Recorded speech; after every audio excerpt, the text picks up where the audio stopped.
Meus queridos amiguinhos, vou contar para vocês uma história muito... O Pai, eterno e inefável, Deus infalível, Criador do Universo, das culminâncias do teu reino, do trono do teu poder, do alto do alto, das temíveis, tudo descobrem, tudo bem. Abençoe teus filhos com saúde, luz e justiça, que tua é toda glória, para todo sempre, ó Pai, que o Pai seja com todos. Meio-dia em Brasília! Pânico! Pânico! Pânico! Vai começar mais uma tosqueira, é um pânico. Puxa a descarga e abra a torneira. Vem fazer cocô! Quem for menino, tira o sapato e vai sentando bem no chão. Se for menina, fica pelada e deita no colchão. Pânicozinho, Pânicozeta! vai começar o pânicozão. Tira a mãozinha da maçaneta e pega no meu... Olá, queridinhos. Hoje é terça-feira, dia 8 de novembro. Programa Pânico no ar, hoje com o Robert, que aqui está. O nome dele é Rodrigo Francischetti. É isso, meu querido? Isso aí. Rodrigo Francischetti. É o próprio. Você tem uma voz muito triste. Imagina, é nada. É que eu Você sou meio sabia, tô tímido. você sabia que sempre que você falar, se você falar sorrindo... É. Experimenta falar sorrindo. Vou falar E aí, como é? sorrindo. Você Tá vendo? ótimo A vo- agora, tá aí, ó, legal. Entendeu? Sempre quando você vai atender o telefone, você sorria. Porque a sua voz vai ficar mais legal. Eu, por exemplo, estou sorrindo agora. Olha que gostoso. Olha a mandinha. Que felicidade, Aí, né? ó, tá vendo? Então, Vou aprender. você faz o que da vida? Eu sou Vou ficar triste agora. O que Sou consultor de vendas. você faz o que da vida, Rodrigo? Sou consultor de vendas. Sou consultor de vendas. Aí. Consultor aqui, você vende o quê? Trabalho numa empresa de pneus. Sério? Sério. Vai lá, Bacana. manda. Muito Pra quê? bem. Pneus, Não tem um carro? pneus. Cala a boca, é uma piada que o cidadão fez. Minha amiga. Muito bem. Seja bem-vindo. Rodrigo Francischetti aqui, o homem dos pneus no Pânico hoje. Palavras de otimismo com o bebê gigante. Palavras de otimismo com o bebê gigante. Esse é o famoso 16 toneladas. Olá, Emílio, tudo bem? Olá. Essa é em homenagem ao nosso amigo Pedilari. Não há ninguém, mesmo sem cultura, que não se torne poeta quando o amor toma conta dele. Platão. Quem você convidou, couve? Muito bem. Hoje nós teremos aqui o Tonholi. Tonholi é um bala e ele vai falar a respeito da morte do cinegrafista, não é? Todo mundo viu. Lá em Antares, no Rio de Janeiro. O Cláudio Tonholi é um dos maiores jornalistas investigativos do Brasil, professor da ECA, mestre em psicanálise, certo? Sim, pessoas como nós. Exatamente. Ele foi aluno do Timothy Leary. O cara lá. Cara, exatamente. Tonholi não é brinquedo não, Chuchu. Tá pensando que é bagunça? Alguém tem alguma piadinha para fazer o meu dia feliz? Piadas de trouxa? Piadas de beba. trouxa? Piadas de trouxa? Piada de beba. Não sei, vai ser de trouxa? Aí eu sei que decide. Tem que fazer a O vinheta. Evandro tem uma, eu tenho Piadas outra. de trouxa. Piada. Na nossa reunião diária, e a piada hoje, Bi? Piada. Vem a pauta. Por que não tá funcionando aqui? Bom, tudo bem. Vai, deixa aí, Gabriel. Vai Verdade. sem vinheta. Piada. Você vai? Vou eu. A cadeira é boa. A gente faz a pauta do dia piada. A dele é fica ligado. boa? É, ele gostou, ele riu hoje na pauta. Vamos lá. Se reúne pra falar piada e qual que a gente escolhe. Emílio, qual atriz que não, assim, ela é imediatista, não pode deixar nada pro ano que vem? Qual atriz que é imediatista e não pode deixar nada pro ano que vem? Sim, Quem é? Marjorie este ano. Eu mesma pesquisei. As mulheres da lentilha, Vou fazer o milkshake. elas são tão belas. Vou comer suas panelas. Os ouvintes é mala. Vou bater com na bengala. Já está na hora do programa começar.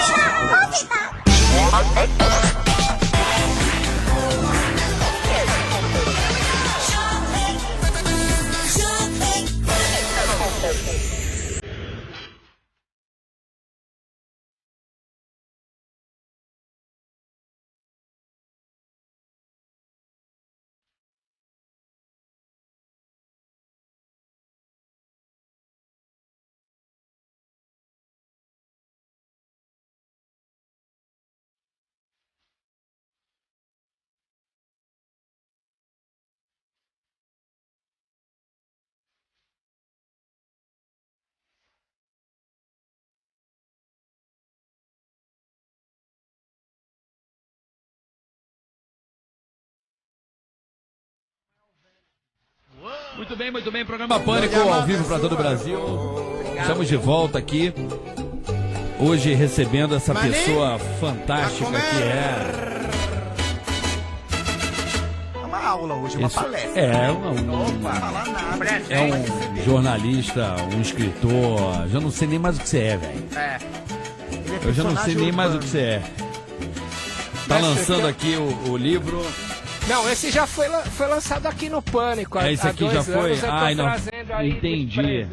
Gente, estamos aqui com esse cara fantástico que é o Cláudio Tonholi. Oba, palmas pra ele. Cláudio Tonholi. Vou só dar uma passada rápida para você ter uma noção. Você é jornalista, professor de facul, o que mais você é? Escritor. Mestre em psicanálise. Mestre em psicanálise, doutor em filosofia das ciências. Meu Deus do céu, você tá com um título irado aí.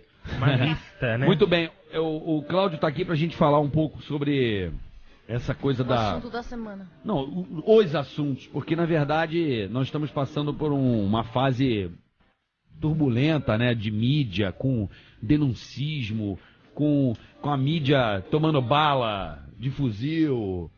E você, como um cara da área, que até fez um livro que você lançou aqui, não é verdade, Cláudio? É o Mídia Máfias e Rock and Roll, foi lançado há 2 anos aqui. Aliás, tava falando pro pastor isso, quando eu vim lançar esse livro aqui há 2 anos, eu cancelei a primeira data, eu vou contar agora porque dá pra contar. Vambora, agora né? dá pra contar. Pelo seguinte, aliás, acho que tem a ver com o tema, né, Carioca, do que a gente tá falando aí, o assassinato do jornalista, que foi, eu cobria muito o Caribe pela Folha de São Paulo há muitos anos, e uma vez no Haiti, eu cobria muito Haiti, eu tomei uma porrada lá de uns tonton macutes, né, e aí... Mas o que você foi fazer lá? Não, a vez da porrada foi a 8ª vez que eu fui lá e eu... Mas estava cobrindo para algum órgão de imprensa, pela Folha. E aí, o que aconteceu? Tinha invasão americana 17 de setembro de 94, aí aconteceu o seguinte, você pagava $500 para entrar para os tonton macutes, que eram os seguranças da ditadura. Tonton macute em crioulo quer dizer bicho papão. Ai, que medo, moço. Aí eu paguei, saí do país e saí com 2 jornalistas que não voltaram mais e não tinham pagado para entrar. Quando eu voltei, falaram, agora você vai ter que pagar em nome deles. Eu falei, o caralho que eu vou pagar. $1.000. Aí começaram a me cobrir de porrada com um cabo de fuzil. Isso dói. E aí, mas passou alguns anos, os dentes ficaram abalados e eu tive que ir botando prótese. Isso foi piorando. Quando eu vim no Pânico lançar esse livro que eu tô lidando hoje, eu tinha acabado de operar, eu vim aqui dentadura. Tá cagando de medo de perder aqui as coisas. Então você vê a foto que tem no Pânico de 2 anos... Eu tô, são coisas que o jornalista, eu acho que no seu dia a dia, ele costuma não contar, porque eu acho que todo mundo passa por isso de alguma forma, passou, e quem cobre crime sabe que tá sujeito... faz parte do jogo. Faz parte do jogo. Agora, vamos elucidar aqui o caso desse cinegrafista lá no Rio de Janeiro, do Gelson. Pelo pouco, porque eu sou um cara criado lá no Rio, em São Gonçalo, em periferia mesmo. Eu sou um cara de uma cidade problemática, que é São Gonçalo, que recentemente teve aí o problema da juíza e tal. Uma cidade meio sem lei, assim, no aspecto da polícia também. Bom, enfim, milícia. Você não acha que houve um erro da imprensa ir um pouco além? Ali, assim? Ele tomou esse tiro. Ele não deveria ter subido? Ele não deveria ter entrado naquele momento. Mas ele sempre entrou? Não, eu sei, mas o cara tá sujeito a isso. Tá. Eu acho que ele foi um pouco além, porque quando tem um confronto...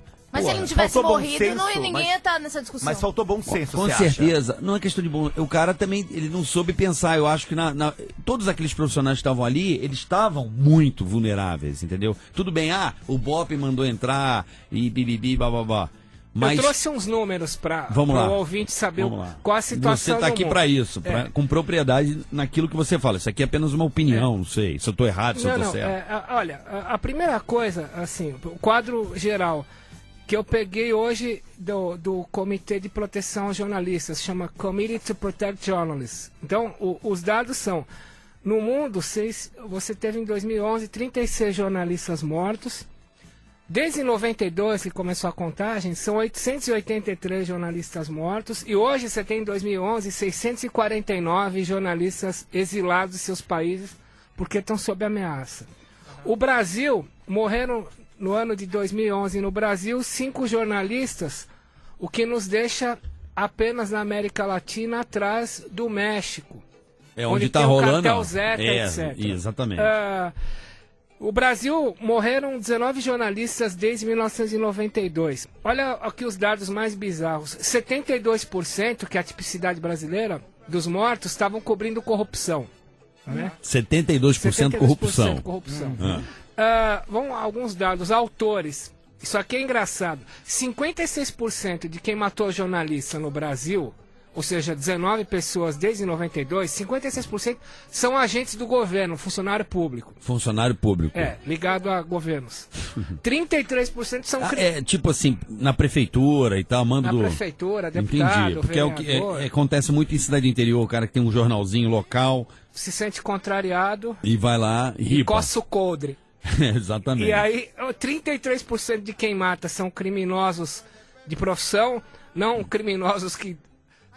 sem terno e gravata. Entendi. O cara o cara com meia calça nos cornes. Né? Aquela meia calça lá na cara. E aqui, as vítimas, olha aqui, 56% dos jornalistas que morreram no Brasil, desde 92, 56% são de impressos, jornal e revista. Segundo lugar, rádio, olha aí, 33%. Ai, que merda, gente. Ai, eu não vou ali mais, tem um caso do cara tá no ar e o nego tá dando tiro no estúdio. Já aconteceu isso? Do Nelson Rodrigues foi isso, né? O irmão dele tava entrou na redação e matou. E matou o irmão do Nelson Rodrigues. Não, mas tem rádio que o cara entra e... 17% TV, né? No Brasil só se matou homem, não matou mulher jornalista desde 92. Agora... como são avaliados esses casos? 67%, quase 70% está em impunidade, não se apurou, não se condenou quem cometeu os crimes. 17% justiça parcial e 17% justiça completa. Agora, talvez o mais bizarro do Brasil, nesse universo de ameaça contra jornalistas, seja que a gente tem um recorde bizarro que só no primeiro semestre de 2010, o Google teve 398 pedidos para tirar do ar, pedidos judiciais para tirar do ar matéria de jornalista, que é o dobro do que houve de pedido na Líbia sobre o Muammar Gaddafi. O dobro. O dobro, em um semestre. O que a gente tem ainda é um número que está sob embargo. Em 2007, o jornalista Márcio Chaer, do site Consultor Jurídico, que é o maior site de direito do Brasil, fez um levantamento mostrando que a gente tinha quase 3 mil jornalistas processados, recorde mundial, em ações cíveis, querendo dinheiro. Esses números foram barrados pela Associação Nacional dos Jornais e outras entidades de classe de proprietários e mídia, porque tem medo que o valor das ações caia ao dizer que seus profissionais são os mais processados. Mas se estima que hoje, não é um dado preciso, sejam 5 mil jornalistas processados em ações cíveis, ou seja, pegar dinheiro. Então, nós temos esse recorde mundial e já somos, na América Latina, o segundo país que mais mata jornalistas, com a morte do Gelson. Que bacana, hein? Que número. O Brasil sempre querendo ser o melhor em tudo, né? Mas agora, o Carioca falou que... Não, só para complementar o que ele tá dizendo, Amanda, desculpa. E o caso do Estadão lá, do Fernando Sarney... que você tem alguma... Ainda continua proibido de citar? Sim, e tem uma coisa assim que é o pior. Na época que o Sarney, a família Sarney embargou a publicação do Estado de São Paulo, que acho que é a maior vergonha pro Brasil hoje. Isso aí é absurdo, né? Cara. O jornal proibido de citar o nome do cara. Na época que o Estadão começou a ser proibido, o levantamento que eu fiz aqui é que você tinha... No mesmo mês que o Estadão começou a ser censurado, você tinha 21 pedidos na justiça de embargo de matérias. Não puderam ser publicadas. 21 casos iguais. O único que vigorou foi esse contra o Estadão. Então... E tá até hoje? Tá até hoje. Até hoje? Até hoje. Sério? Então, o que eu quero... O quadro no Brasil é... somos o país que mais processa jornalista no mundo e virou um bom negócio processar jornalista. Eu quero te dar um exemplo muito claro. O lugar onde eu trabalho agora, que é o primeiro jornal brasileiro em iPad do Brasil, o Brasil 247. Sou leitor do seu... .com.br, que foi lançado aqui no Pânico em fevereiro. Claro. Que é lançado aqui no... São 2 edições diárias. Todo mundo é lançado aqui do 14º andar. Não, eu vou dar uma, assim, você que tem iPad e tal, você pode baixar esse aplicativo aí, Brasil 247. .com.br. É livre, é gratuito, você baixa lá, são 2 edições diárias, é uma revista mesmo gratuita com reportagens muito bacanas. Na semana retrasada, isso aqui é recente, você vê como funciona. Eu entrevistei o Andrew Jennings, que é o repórter da BBC, que lançou o livro sobre a FIFA e que... estourou essa estourou bomba. o Ricardo Teixeira. Não, e o cara também, o Blatter, também, mas que o Blatter... O que aconteceu? Eu entrevistando o Andrew Jennings, eu pergunto assim, o Andrew, por que o deputado Protógenes Queiroz, uma pergunta inocente, tem um cartão de crédito dado pelo Ricardo Teixeira na cidade de Lugano? E aí o Protógenes, aquele da operação da Satyagraha, do Satyagraha, ele tem um cartão de crédito, como é que é? Dado pelo Ricardo Teixeira na cidade de Lugano, na Suíça. Ai, que chique. Porque ele é do PCdoB, do Partido do Ministério do Esporte, certo? Aí o que acontece? Acontece o seguinte... eu ponho a matéria, o Jennings responde de uma maneira assim, bastante assim, exagerada. E aí o advogado do Protógenes mandou um e-mail pro Andrew. E o Andrew negou que tivesse falado comigo, só que eu tenho gravado, é óbvio. Uma entrevista gigante. Macaco velho. Aí veio um pedido. Veio um pedido do Protógenes que se eu não tirasse a reportagem do ar em 15 dias... eu teria que pagar 22 mil reais, né? Você tirou? Não, porque quando entrou na parada o meu advogado, Dr. José Roberto Batoque, o grande criminalista, o Protógenes tirou o processo, mas eu ia ter que tirar do ar. Até a semana passada estava na iminência de tirar. Quer dizer, o que acontece... E o Protógenes está lá por causa do Tiririca, você tá ligado, né? Ah, sim. Chegou lá por causa do palhaço. Chegou lá por causa do Tiririca, é verdade. Chegou lá por causa do Tiririca. E ele não admite isso, que eu perguntei isso pra ele, falei, você tá ligado, né? Você chegou por causa do Tiririca, ele não... Então... Arregou, não aceitou. Claro que sim. Não, ele não aceitou. Eu fiquei zoando ele, ele não aceitou. A questão é... seria muito simples você pedir direito de resposta, mandar carta, claro, etc. mandar sua defesa, por favor, né? o senhor tem gravado? Claro que eu tenho, senão se eu não tivesse gravado, eu teria tirado do ar. Não, e também manda lá uma carta em resposta e se defendendo, né? Isso aí é natural. Olha aqui, ó. Tá aqui minha defesa. Então, prova, tá aqui, cadê? Hoje, processar o jornalista é um bom negócio, dá dinheiro. As ações civilizatórias, você pode processar até 2 anos depois de publicada a matéria. Ah, é? Desculpa, as ações... desculpa, errei. A finada lei de imprensa, que não existe mais, todo mundo comemorou, mas ela me protegia. Era um resquício do governo militar, mas protegia. Você podia processar só até 2 anos depois da publicação da matéria. Só 2. E podia pedir no máximo 200 salários mínimos. Agora, os caras não usam. Há muitos anos não se usa mais a lei de imprensa, mesmo antes de cair. Você usa ação civilizatória. Você pode pedir. Você pode processar a pessoa até 20 anos depois da publicação e geralmente se pede 20 milhões. anos. 20 anos? Ai, que horror. Decadência. Beleza. Então, Mas demora também, né? Mas no caso, por exemplo, desse caso do Orlando aí, o ex-ministro do esporte, Orlando Silva, ele chegou a processar algum jornalista? Não, ele falou que ia processar. Não processou. Não, mas ele falou que quando o STF abriu o procedimento... a primeira coisa que ele fez, ele falou que iria tomar as providências, iria processar tanto o policial quanto o órgão que divulgou a Veja, no caso, que fez a denúncia. Quando o STF entrou na parada, ele cagou na tanga. Como é que é? Com quem entrou? Quando o STF entrou na parada, ele cagou na tanga e CGU lá, PGU não, PGU não, como é que... AGU. Aí caiu. A questão é, nós já somos detentores desse recorde. Agora, imagine a nossa vida, quanto vale na mão de um cara, Agora vamos falar do caso do cinegrafista. Tem uma coisa muito importante que eu acho importante o ouvinte saber. Nos Estados Unidos você tinha tem uma famosa associação de repórteres chamada IRE, Investigative Reporters and Editors. É o Sindicato dos Jornalistas Investigativos. Como foi criado? Isso aqui, vou chegar num caso bem concreto. Tinha um jornalista chamado Don Bowles, no final, meio da década de 70, o Don Bowles foi investigar a máfia de Memphis no Arizona, explodiram o carro dele. Tipo, ele virou sonho ruim de alguém, assim, não sobrou nada do cara. O que aconteceu? Os jornalistas se reuniram para tentar achar os caras que explodiram o Don Bowles, daí nasceu o IRE. A gente sempre quis fazer no Brasil uma associação nos moldes do IRE.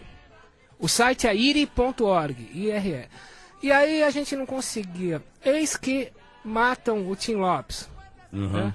Vai fazer 10 anos no ano que vem. Quando matam o Tim Lopes, a gente vai ver, os caras mataram o Tim Lopes no dia 2 de junho, exatamente no dia do Don Bowles, 25 anos depois.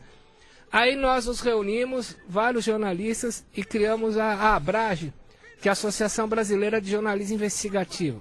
O site é abrage.org.br, Associação Brasileira de Jornalismo Investigativo. Hoje a gente é maior que o IRE. A gente faz congressos anuais de investigação para passar tecnologia para quem está começando a trabalhar com jornalismo. Esse ano nós tivemos aí quase 800 participantes, se tornou o maior congresso de jornalismo do mundo.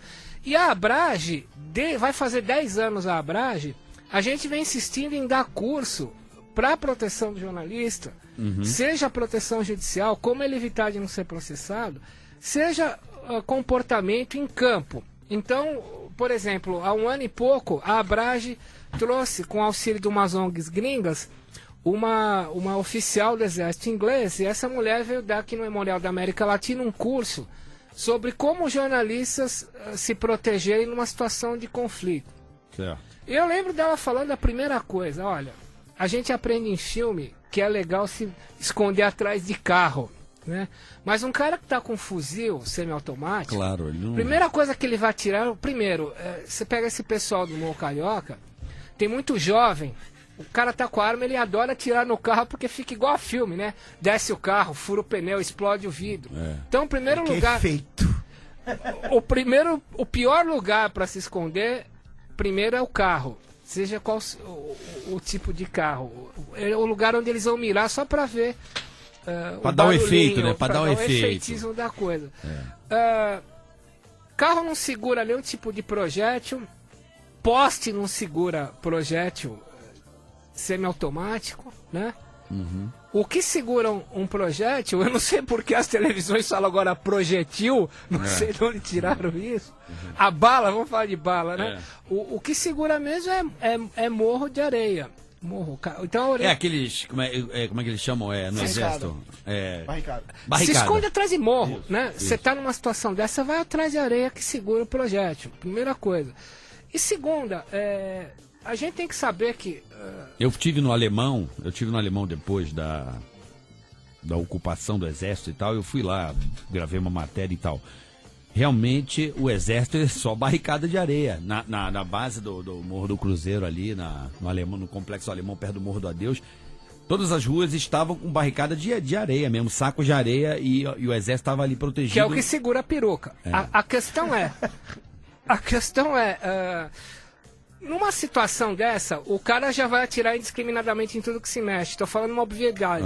Agora, quando ele vê parado, ele vê um policial atirando nele, ele atirando de volta, e de longe ele vê uma câmera, uma lente, ele vai achar que na cabeça dele é alguém do BOPE com uma mira telescópica de Hollywood querendo acertar ele. A primeira pessoa que ele vai atirar, ele não vai atirar ele tá na adrenalina. No policial que está atirando nele, ele vai atirar naquela coisa grande que ele acha que é o que está fazendo a mira para pegá-lo. Entendi. E infelizmente, você vendo o filme do cinegrafista, ele se coloca exatamente na linha de tiro, né?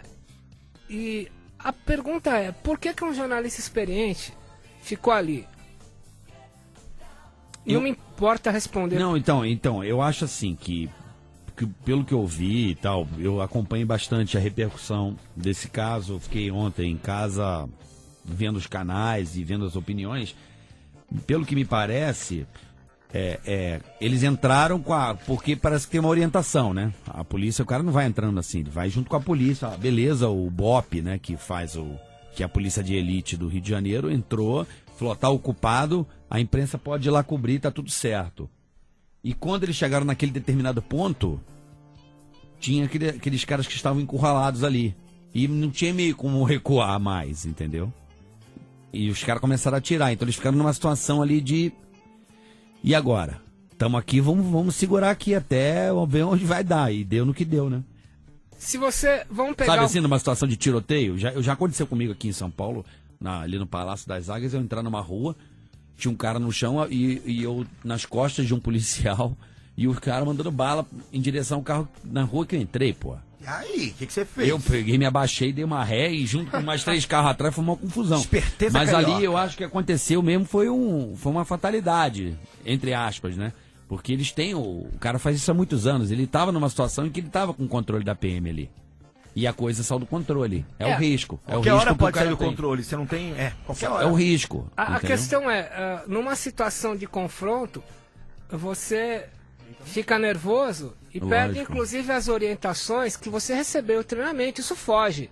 Você acaba trabalhando por instinto. Toda vez que eu cobri muito situação de tiro,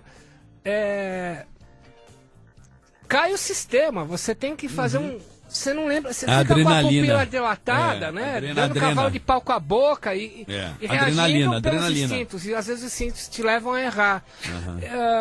Tem uma coisa que eu acho... Só que é muito curioso. Tem um instituto em Washington que é feito para recuperar jornalistas traumatizados. Aliás, é uma indicação para todos vocês aqui. Vai lá, Amanda! Você abençoa esse tratar ou você não tem trauma? Esse instituto chama DART Center, D-A-R-T, DART Center. E o DART Center fez um estudo sobre quais eram os jornalistas que estavam se tornando mais traumatizados no mundo com problemas de insônia, etc., paranoia. E esse estudo que foi feito há 5 anos mostrou que eram justamente os cinegrafistas. E por que os cinegrafistas? Aí é uma coisa bizarra. Com essa história do mundo chamado eurocêntrico, que todo mundo tem... Você cria um blog a cada meio segundo, esse é o detalhe. É verdade isso? Um blog é criado a cada meio segundo. Agora você tem...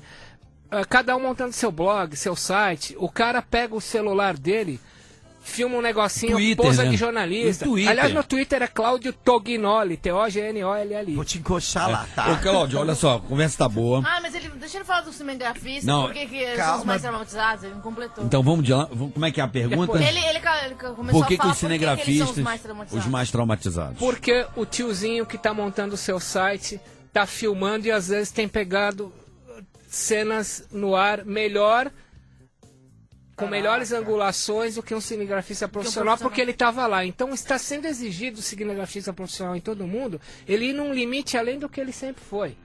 Assim, você tem que ter uma coisa melhor que o motorista de táxi que pegou. Então, tá lá olhando e filmando do celularzinho nós dele. estamos competindo hoje com o povão. O povão tá um celular. Tá lá no conflito. Um celular. E quem tá os mais traumatizados e segundo sendo mais cobrados são os cinegrafistas, porque eles estão competindo com o tiozinho que tá no ponto de táxi com seu celular filmando. É isso aí. Caraca. É uma arma o celular, né? Daqui a pouco a gente volta aqui hoje essa palestra aqui, mais uma vez, a presença de Cláudio Tognoli.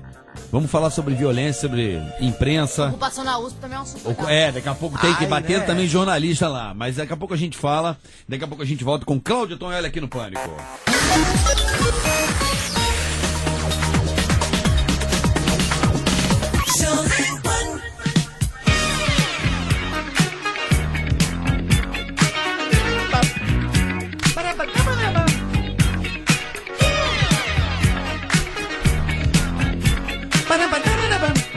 Muito bem, hoje estamos recebendo aqui no Pânico o Cláudio Tognoli, esse jornalista, eu não diria um jornalista... Ele é um analista da Ele é mais do que um jornalista, um professor... urbana. É uma lenda viva aqui. Fez o livro do Lobão, que é muito bacana, eu li o livro, muito show de bola. Vendeu 120 mil exemplares. Muito bacana. E agora vai ter o filme. O Lobão já Muito limpou bacana. o nome. Você também né? vai escrever o filme também, ou Não, o filme, quem vai fazer o papel do Lobão é o Rodrigo Santoro. Ai, mas o Lobão não era bonito. Pô, mas ele é feio. Ai, o Lobão não era galã, não. Ele era Nossa, pegado, mas ó, gente. o Tim Ouro Preto Não era é, porque galã. agora só tem o Celton Mello e o Rodrigo Santoro pra fazer os filmes. E o Machegali, né? Só tem dois, né? Ou você escolhe o Celton Mello ou você escolhe o Rodrigo Santoro. Vou dar uma enfeiada no Rodrigo bandida. Santoro. Não temos mais atores, né? Pra fazer o papel principal. O resto foi tudo não, papo e o reto, Wagner Wagner Moura. Não, e Moura. Wagner Moura. Ah, Não, mas mas o Wagner Lobão não Moura é pode ter mais. sotaque. Né? O Lobão não pode ter sotaque. Bom, Cláudio, a gente estava falando aqui no bloco anterior sobre a morte do jornalista no Rio de Janeiro, do cinegrafista Gelson, que foi atingido no confronto da polícia com traficantes no Rio de Janeiro. Todo mundo sabe que, na verdade, o crime só se remanejou no Rio, né? Saiu da área onde está sendo policiada, logicamente por causa do ano que vem, que vai ter o G20 aqui no Rio, não é verdade? Sim. Todo mundo sabe. Temos Copa do Mundo e Olimpíada. Isso aconteceu, se você, lógico, se recorda, na época da Eco 92. Eu andava no Rio de Janeiro, a cada 10 passos eu era revistado por um cara do Exército. Ai, que Não horror, é verdade? Marvel. É lógico, 92 foi um ano difícil pra quem morava no Rio de Janeiro. Eu quase fui preso, o cara cismou comigo, eu com a mochila nas costas, os caras vinham querer me prender, a troco de nada. Não, trabalhador, tava, policial. Mas eu não tinha- eu não tava lá trabalhava, na né? Eco 92, a coisa mais chocante que eu vi parecia o bar do Guerra nas Estrelas, tipo umas gringas namorando uns índios de Raider e calção Adidas, andando pela terra. Aqui é o bar do Guerra nas Estrelas. Mas se você fizer uma apuração, meu querido Tonholi, e se você apurar mesmo, você vai ver que 92 foi o ano que menos teve criminalidade no Rio de Janeiro. Deram uma limpa lá, assim. Os caras fizeram um acordão e rolou. Sabe o que um tira me falou há pouco tempo? Que, tecnicamente, de uma maneira maquiavélica, quando morre um traficante do morro, você tem uma briga maior para ocupar o ponto do cara. Às vezes é interessante negociar e manter os caras, pelo menos você sabe quem tá ali. Ai, que horror, Porque gente. quando morre um, vem 4 querendo disputar e fica microguerra. Você Quer dizer que nunca vai acabar. Não, nunca Não, vai e sem acabar. contar o outro do outro morro que tá de olho no ponto também. Né? Então, É que nem trocar, tipo, eu era da Globo, agora eu vou pra Record. É troca de burro, troca de cargo. Mas como é que entra tanta arma absurda, cara? Fuzil absurdo aqui. Entra de israelense, americano, russo, entra tudo aqui, cara. Não, o que Qual se... que é a jogada aí? Você não consegue entrar no aeroporto com uma caneta, porra? Como é que entra um fuzil desse tamanho? Vem pelo mar, pelas pequenas Vem praiazinhas. pelo mar? Pelo mar, tudo pelo mar. Vem pelos portos? Sim. Entra pelos portos Pelos aqui. portos. Nos A containers. estimativa é que os morros cariocas vendam por semana algo como 2 toneladas de caspa do capeta, né? Caraca. Sim. 2 toneladas por semana. Por semana. 2 toneladas de pó. De pó, de caspa do capeta. De café Sério? albino. O karatê boliviano. Hebe Camargo. É sério, cara. E aí o seguinte, o que acontece? O que você não tem controle nem a pau são as pequenas prainhas. As armas, tudo chega pelas pequenas prainhas, né? Os promontórios com prainhas, etc.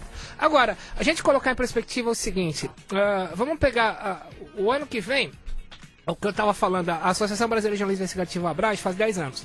A gente criou por causa da morte de Tim Lopes. Certo. E se você pegar a circunstância de um profissional que tem que cada vez mais e além, volto a dizer, do tiozinho do táxi que tem o seu iPhone e filma, os patrões estão falando, cara, eu não quero a imagem igual do blog do tiozinho, eu quero... então os caras Mas no YouTube, o YouTube hoje tá poderoso. Estão tendo que ir além no mundo todo. São esses caras que estão se ferrando. Agora vamos pegar a Mas aí você acha que isso vai acabar, então, a profissão cinegrafista? Não. Vão ter que se atualizar. O que vai acontecer é o seguinte, com certeza você vai ter você tem descargas massivas de adrenalina no corpo até os 24 anos de idade, você começa a botar jovem, que o cara não pensa muito para fazer as coisas. Eu acho que essa é Então a gente tem que treinar essas pessoas, porque como dizem os jornalistas do mundo todo, o importante é você voltar para casa para contar a história.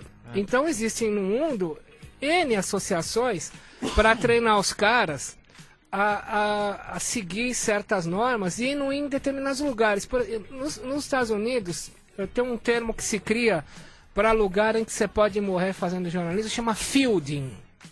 E tem um site de fielding que o ouvinte vai dar risada, www.comebackalive.com. Comeback Alive, man. Adorei. Locais que você não pode ir, que você não volta, né? Tipo norte do México, por exemplo. Como evitar de fazer reportagem no nosso Vai lado. lá, dá uma passadinha lá, tentar passar lá com os coiotes lá. Vai lá ver.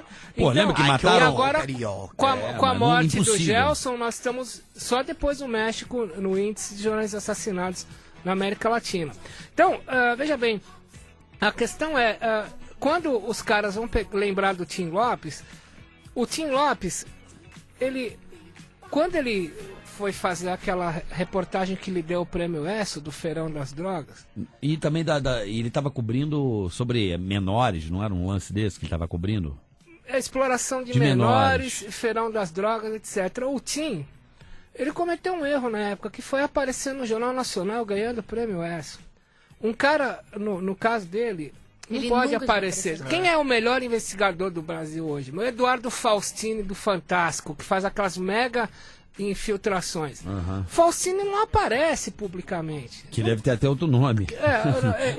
Ele era da equipe do Tim. O Tim, quando ele aparece no Jornal Nacional para ganhar o prêmio ESSO, os caras marcaram a cara dele. E quando ele foi fazer outra reportagem, o Elias Maluco o viu num boteco, já deu um tiro na perna dele para imobilizar. Aconteceu o que aconteceu. Quer dizer, a gente, sobretudo para as gerações que estão começando, o Gelson tinha 46 anos, mas é óbvio que estudante de jornalismo que gosta de filmagem não aceitaria trabalhar numa grande emissora com uma câmera cobrindo lugares perigosos. É o máximo. Todo mundo quer. Então, o que a gente tem que fazer? O nosso trabalho na Abrage, www.abrage.org.br, Associação Brasileira de Jornalismo Investigativo, é uma ONG sem fins lucrativos para treinar jornalista a não surfar limites que não devem ser surfados. Mas isso daí não é pessoal, o limite? Não, mas eu acho que... Mas tem que ter uma cartilha, tem que ter Se o cara for meio kamikaze. modus operandi. Na vida tudo no começo é duro, depois fica mole, né? Então se você treinar o cara duramente a seguir certos preceitos, o cara pela repetição, ele acaba introjetando algumas práticas. Mas infelizmente deu o que deu. Mas uma hora ia acontecer. Mas você acha que se você acompanha a imprensa, hoje essas operações do Rio, pô, é brincadeira, né, meu? As imagens são impressionantes, mas o cara tá no risco. Tá no risco. Eu adoraria saber o tipo de orientação, porque, volto a dizer, no jornalismo mundial, a categoria mais traumatizada é cinegrafista. Adoraria saber. Mas por que não põe uma GoPro no capacete da PM, Adorei, boa ideia, Bi. Põe a GoPro, a GoPro aí, essa câmerazinha aqui. Né, essa GoPro que é uma câmerazinha moderna agora, né? Que tem uma grande angular, com uma imagem HD. Por que não põe no capacete da polícia, pô? Pra auxiliar e fazer a imagem, pô? Entendeu? Na imprensa americana, eles já começam a estudar. Saiu na revista Economist da semana passada. Eles já estudam colocar um negócio chamado drones. Drones são vespas, né? Pequenos aviõezinhos com câmeras. Claro, o AirDrone, que é um equipamento que hoje você pode pilotar pelo seu iPhone, você coloca lá também um AirDrone, pô, e registra até o cara ali, da forma como o cara tá mas eu acho que a exemplo do que aconteceu depois da morte do Tim Lopes, vai se repensar toda uma classe, uma metodologia para evitar isso, e eu acho que também eu adoraria saber que tipo de ordens os cinegrafistas do Brasil em particular têm recebido, porque a gente sabe que tem surfa o limite para você não ter um material igual o tiozinho do Bom Táxi, isso é claro. Agora, vai se saber que tipo de ordem é emanada para cinegrafistas do mundo todo para eles se constituírem a categoria mais traumatizada. A gente sabe qual. Pega a melhor imagem, vai onde ninguém vai, você não é o povão, você é o mega cinegrafista. Você não podia Você acha que podia ter uma pessoa, um morador assim, que já entrava em contato com a empresa, contratado, já vai filmando tudo ali no truque e já repassa emprego Mas novo. tinha isso. 9, tipo Babado. na Favela Naval, aquele pica-pau que filmou tudo na Favela Naval. Lembro, É o do Diadema. X9, né? O Diadema. O Ganso. Não, mas teve um garoto que ficava no alemão. Meio que todo mundo pegava da fonte dele. Ah, era o Twitter, foi pelo Twitter. Ele fez Teve uma... aquela velhinha uma também, cobertura. que filmava da casa e conseguiu desbaratar tudo. Então, Mas pô, tem que ganhar um dinheiro pra pessoa levar a sério, nem dormir, ficar lá de butuca. Aqué. Mas ali não tem... Ali, quando o nego descobre, é rápido, amigo. Mas muda todo mês. Aí, boy, agora Bom, você vai vamos pra falar Tijuca. agora, ô Tonholi, uma palhaçada, né? Eu vou falar como palhaçada o que aconteceu na USP, né? É palhaçada. Os Tá burgueses julgando. querem, gente. Não, os caras estão julgando mesmo. É uma palhaçada. Destruir o órgão público. Entendeu? Os caras estão lá, Destruir estão tudo. brigando, Isso é mataram o vandalismo. menino lá, os caras agora estão brigando porque estavam fumando maconha. Você tá de sacanagem comigo, pô. Não, e estão quebrando, estão pichando, estão destruindo tudo. Isso é patrimônio, gente. Pô, aí Pelo vai amor de voltar Deus. em voga o assunto do filme lá, do Tropa de Elite do cara, pô. Que movimenta, porra, o círculo lá da... Mas o que? Começou inicialmente porque eles não queriam a polícia lá.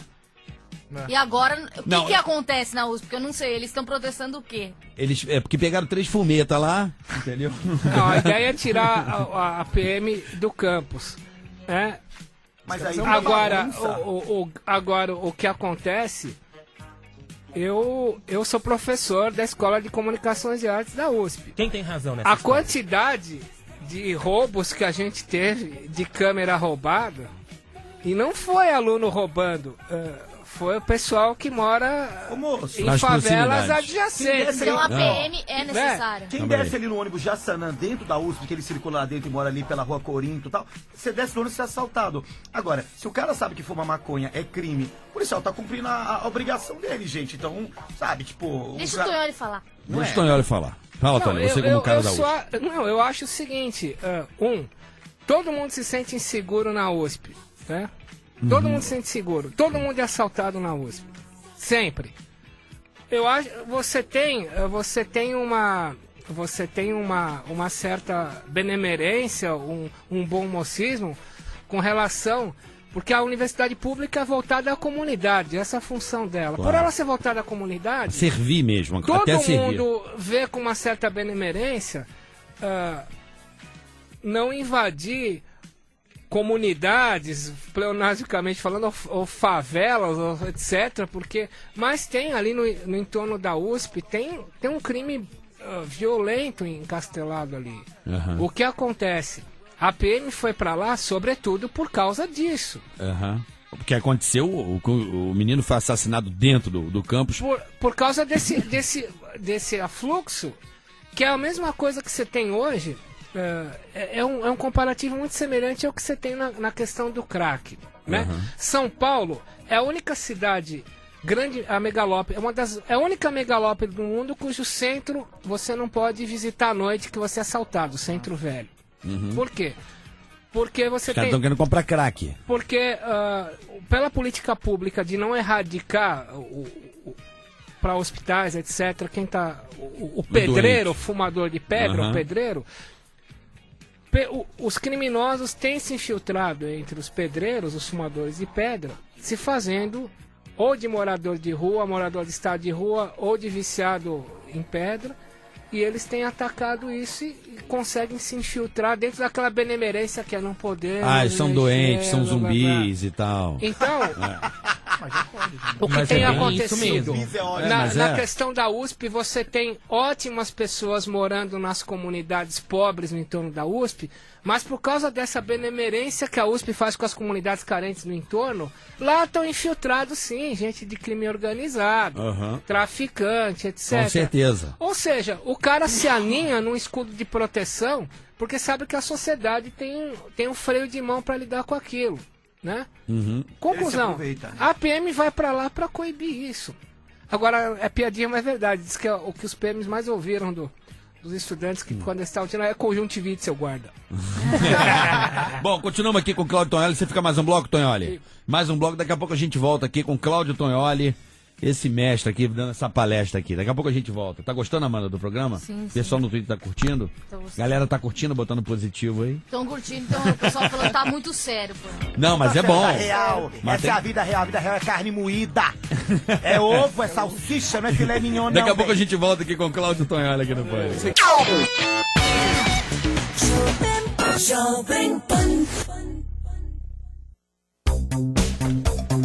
Muito bem, estamos de volta. Vou andar rápido aqui pra gente não poder perder a oportunidade de estar aqui com essa figura que é o Cláudio Tonholi, jornalista, não vou nem falar, professor da ECA, mestre em psicanálise, doutor em filosofia. É verdade que você vai... Cajuru da classe Você A. dá treinamento pra jornalista aí em área de confronto e tal, umas paradas dessa aí, Tonholi? Não, a ABRAGE, Associação Ah. Brasileira de Jornalismo Investigativo, foi fundada, vai fazer 10 anos, justamente por causa da morte do Tim Lopes. Aham. Então, a ABRAGE continuamente é uma organização sem fins lucrativos e que é feita para treinar jornalistas, inclusive em situação de risco. Aham.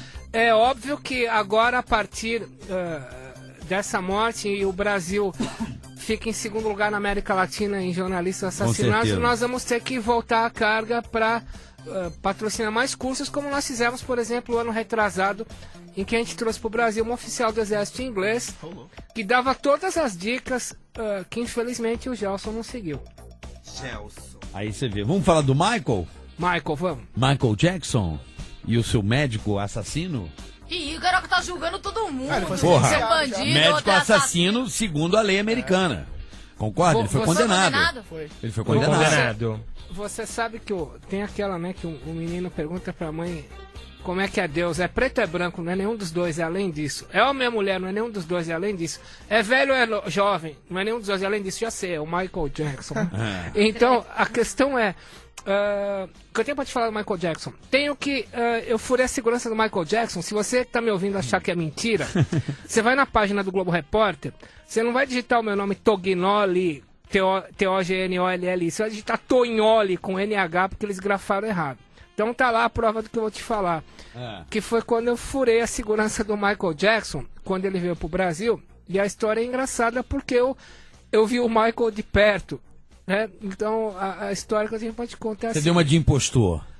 Não tenho talento de impostor, mas Ele tem- eu andei no carro do Michael Jackson Imagina. um tempão. Quase. E a história é a seguinte: o Michael Jackson veio fazer aquele mega show no Brasil e ele foi visitar a fábrica de brinquedos em Guarulhos, e aí ele atropelou aquele garoto. Lembro que atropelou o E garoto. aí, todos os repórteres especiais da Folha estavam pautados a conseguir novidades sobre o Michael Jackson. Quando ele foi visitar o garoto aqui numa clínica na Vila Mariana, na zona sul de São Paulo, eu andava com uma jaqueta que tinha umas dragonas, como se fosse de tira, que aquela jaqueta era confundida eventualmente com um policial, e eu furava lugares, e ali aconteceu a mesma coisa. Eu furei a segurança do Michael, a polícia civil achou que eu era da segurança particular dele, e a segurança particular dele achou que eu era segurança dele.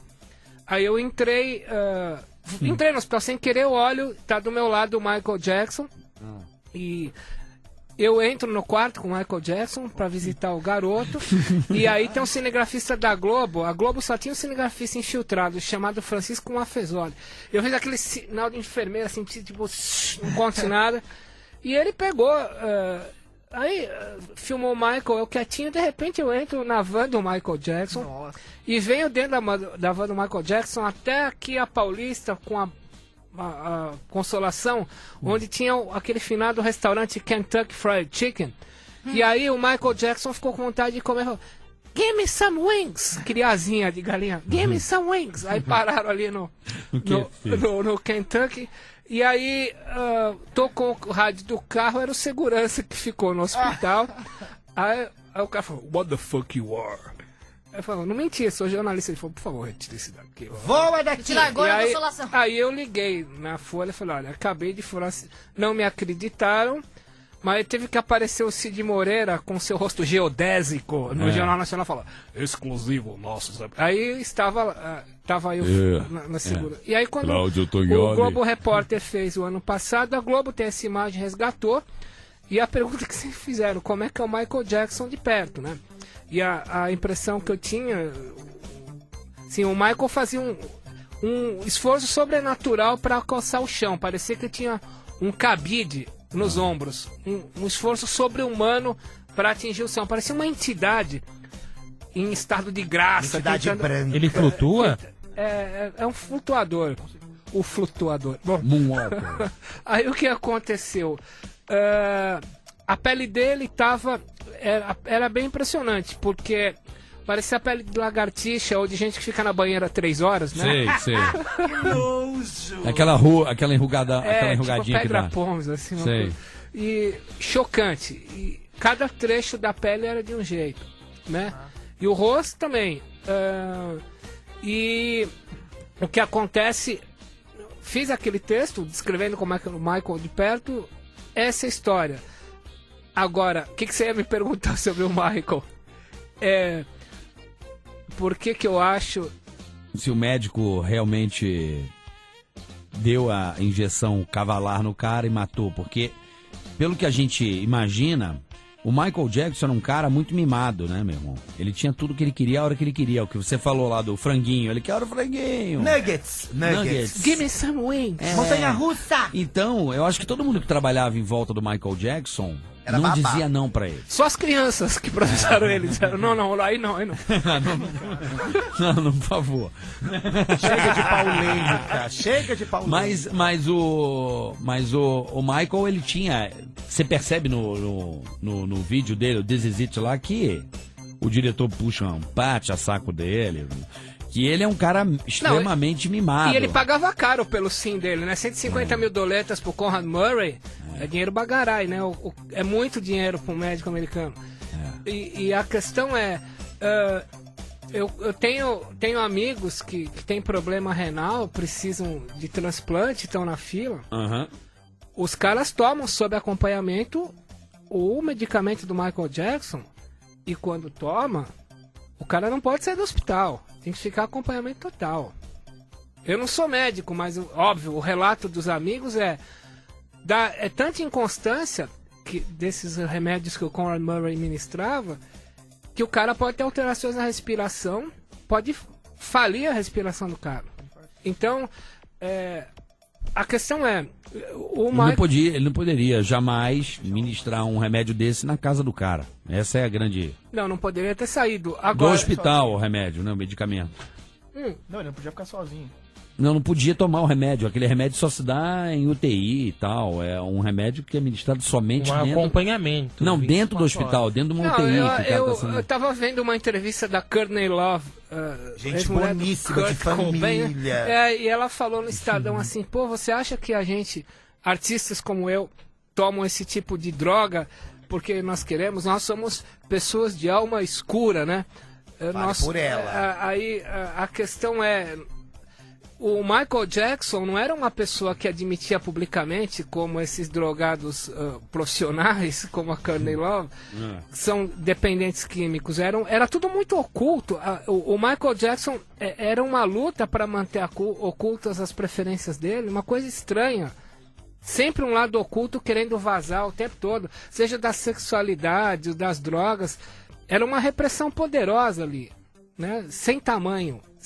E ainda mais com essa coisa das crianças, dos processos, esse cara devia carregar a maior cota de culpa da humanidade. Com certeza. Coitado. Um doente, um aleijado emocional. Adorei essa. Aleijado emocional é tão perdas e danos. Adoro esse filme. Bom, tem Twitter aí, Amanda? O pessoal aí no Twitter, você tá vendo... Ela tá colocando foto de biquíni no Face. No Face, colocando no Facebook, dando um A curtir. Rosana tá ouvindo o programa. A Rosana. Um beijo, Rosana! Um beijo pra você, Rosana. Ela disse que o Michael Jackson chá. tá rodeado de puxa-saco mesmo. Ele foi uma vítima da própria fama dele. O Jacó tinha analisado. O que mais tem aí, Amanda? Então, eles querem saber da USP, que eu não consigo mexer. Da USP? Pra O finalizar, porque Camburão nosso tempo acabou tá- de levar o povo. Tá levando, né? Estão levando eles lá. Meu, trânsito. porra. Cara, que... O cara Aqui, Por que cara não vai lá pra Brasília, lá encher o saco dos Eu também caras lá? acho. O Guedes tá perguntando que você furou e deu aquele negócio do Rafinha Bastos de... Foi. O furo do Rafinha Bastos foi dado no site que o Carioca ajudou a promover aqui. Claro, Brasil Brasil 247. Você que tem Você que tem um iPad, né, um iPhone, você pode baixar o aplicativo Brasil 247, que é gratuito, você lê lá duas revistas por dia, 2 exemplares por dia. E se você não tem o site, é brasil247.com.br, que onde eu dei o furinho do Rafinha. Qual que foi o furo que você deu? As ações contra o Rafinha, promovidas pelo advogado do Estadão, que luta contra a censura do Estadão, Dr. Manuel Alceu. A gente deu a íntegra em primeira mão e... Qual foi o babado? O babado, eu acho o seguinte, eu até brinquei com as pessoas.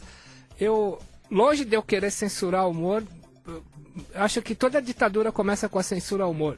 Uhum. Isso, inclusive a ditadura judicial, que é processar jornalista. Mas, pô, se o cara tivesse falado, em vez de a frase dele, quero comer até o bebê, faz tipo, quero comer a mãe palitar os dentes com o bebê, não teria sido tão pesado. Né? Acho que errou a mão no...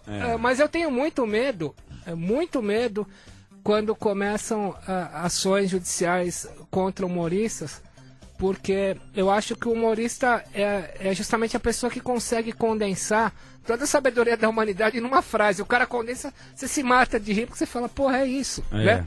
É o cara que fala o tempo todo, o rei está nu. E o humorista, às vezes, ele vende a própria... Como é que eu vou dizer assim? Pô, eu perco amigo, mas não perco a piada, né? Justamente. Né? Porque às vezes eu tô aqui, conheço um cara, eu sacaneio o cara vai ficar puto comigo, mas tudo em prol da alegria. Tudo em prol ali na hora do cara dar risada. Tudo bem, em cima do cara, mas vai fazer o quê? Entendeu? É minha profissão. Minha profissão é o quê? Provocar riso nas pessoas. De que forma? Não sei. Da forma que eu encontrar naquele momento ali. A gente erra. Que é o queixo duro lá que você fala lá. O quebra-queixo. O quebra-queixo. O quebra-queixo que é o microfone ali no momento, ali no improviso. Então, a nossa função, pelo menos a minha, eu encaro dessa forma, acho que do Evandro também, que é um cara que Amanda, que tá fazendo aí as matérias e tal, é ali, naquele momento, criar algum tipo de situação, né, velho? Eu já tive situações com políticos e tá na cara do cara e zoar o cara, tipo até o próprio Protógenes mesmo, que eu até o conheci na convenção do partido dele em Brasília, que eu tava gravando lá, ele veio trocar uma ideia comigo, eu falei, pô, mano, tu é muito cara de pau, hein, malandro? Falando pra ele, pô, você tá no comunismo, fiquei brincando com ele. E quando ele tava aqui na festa do trabalho, que teve aqui na Zona Norte, aquela festa da Força Sindical lá. Sim. Ele tava lá, eu brinquei com ele, eu falei, porra, você virou deputado por causa do Tiririca, você não sente vergonha? Ele não admitiu que ele foi eleito por causa do Tiririca. A semana passada ele quis que eu tirasse uma reportagem do ar, queria que eu pagasse 22 mil pra ele. Então, enfim, acho que jornalistas, humoristas, todo mundo que mexe com assuntos o que não delicados. deve ser mexido. Claro. Todo mundo tem o direito de processar. O problema é quando vira uma catarse coletiva, que foi, eu acho que o que virou no caso do Rafinha Bastos, virou uma catarse. Cruzada moral. Expiatório. O Emílio fala isso aqui, cruzada moral. É uma cruzada moral, né? Isso não pode, senão... Meu, tem tanta coisa aí pra ser discutida, né? E a gente também tá discutindo os problemas. O Jim Davis, o criador do GAF, uma vez eu entrevistei ele, eu falei assim, escuta, o que você acha do politicamente correto? Ele falou, isso é o começo da ditadura, porque o humor nasce da diferença. Se você é baixinho, eu sou alto, eu vou tirar um sarro de você. Claro. Se você é azul, eu sou verde, eu vou tirar um sarro de você. Comédia são erros. Você ri do cara escorregando e metendo a boca na calçada. Você não ri da vida feliz. Então, quando começa a censura ao humor, eu me preocupo. São tempos piores que se anunciam. Espero que não seja quando assim. começa a censura no humor, é hora de seduzir os juízes. Não, mas a gente tá... Por mais que tenha esse tipo de coisa... A galera aí, graças ao ministro lá, eu esqueci o nome dele agora, pô, adoro ele. O ministro do Supremo lá, o... Gilmar? Não, o Joclinho, o coroinha lá do nordestino. Ai, meu Deus, fugiu o nome dele agora. Que liberou o humor fazer a política lá. Pô, Jesus Cristo. Que fala meio assim. Celso de Mello? Não. Meu Deus. Tá bom, não importa. Aires Brito. Carlos Aires Brito. Exatamente. O Carlos Aires Brito, ele é um cara muito progressista ali naquela situação, um dos mais liberais ali do Supremo, né? E ele que deu o aval pra gente poder trabalhar na campanha política, pô. Por que o humorista tem que ficar quieto, tem que se afastar?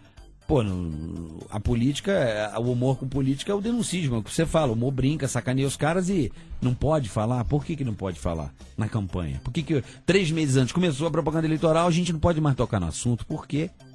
Pô, se a gente ajuda o eleitor a escolher o candidato, pô, ali, numa brincadeira, você descobre, você sacaneia o cara, você levanta um assunto polêmico do cara, que o cara não quer tocar e ninguém tá tocando, você vai lá, tira um sarro. Quando o pessoal começa a ler ficção como realidade, é um problema. É o nazismo no assassino.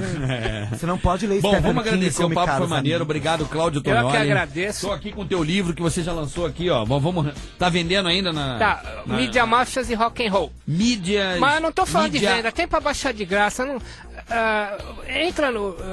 coloca no Google Download, mídia, máfias e rock and roll. Mídia, máfias e rock and roll. Tem é um outro livro. também pra download que se chama um romance que eu escrevi só pra baixar com músicas inéditas de gente como Lobão, Paulo Ricardo, Balenciaga, Torres e os Corações Peludos, também é um romance pra baixar, tudo de graça, ninguém tá aqui pra vender coisa. Como é que é o nome do romance? O romance é Balenciaga, Torres e os Corações Peludos.